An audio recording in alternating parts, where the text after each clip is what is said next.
Hey Calleva staff, my name is Sally, and in this training video we're going to talk about preventative first aid. Now, I like to say preventative first aid is the best kind of first aid. However, it is a little complicated to talk about because there are so many different ways to be preventative in our first aid, just like there's so many different ways to manage risk.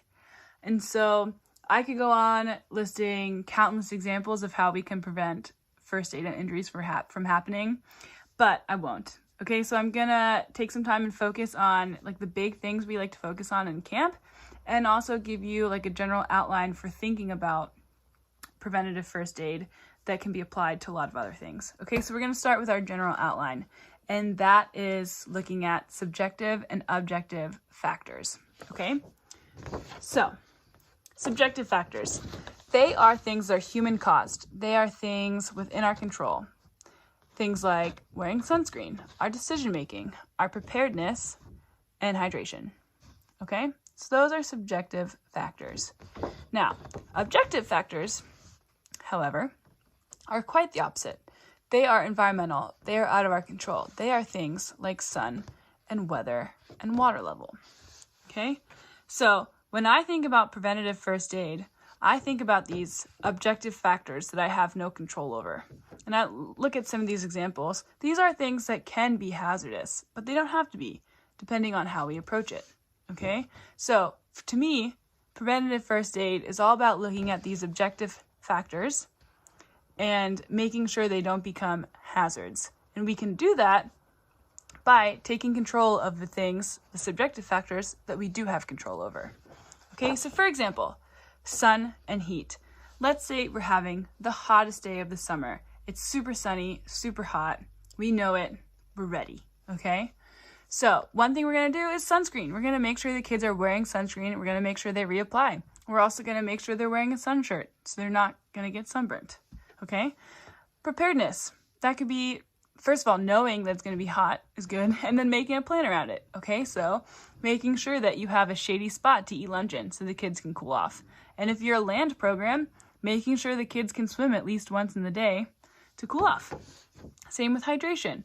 We're going to make sure we have enough water to get every kid through the day with enough water to keep them hydrated. All right, so those are little things that we have control over.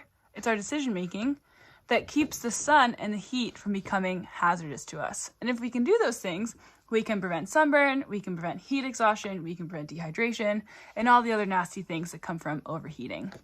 Okay, so this is our general outline, thinking about objective factors and how we can have control over them. Okay, now, specific things to camp. Sunscreen, huge thing, all right? If we put sunscreen on the kids, make them wear shirts, we prevent them from getting sunburnt. Awesome, okay, we love that. Water, keeping them hydrated. That kind of goes without saying. Everything in your day will go better if your kids are hydrated. Food.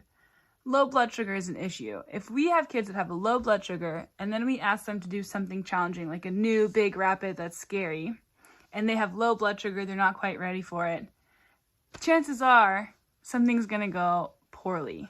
Something's going to go south, and then we might have a first aid incident on our hands. Okay, so making sure our kids are well fed with good blood sugar levels. Another thing is listening to our kids. Kids will tell you what they need and how they feel, whether it's with their words or not. Okay, a lot of times it's not with their words.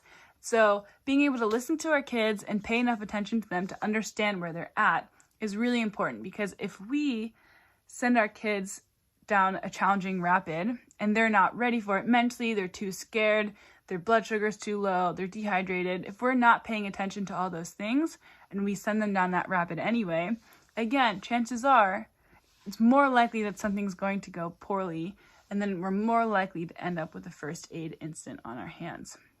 Okay, another thing at camp is wearing shoes.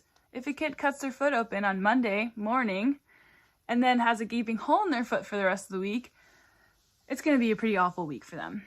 Okay, so those are the basics that we like to talk about with camp for preventative first aid: is shoes, sunscreen, food, water, and listening to the kids. Okay, those are the big five.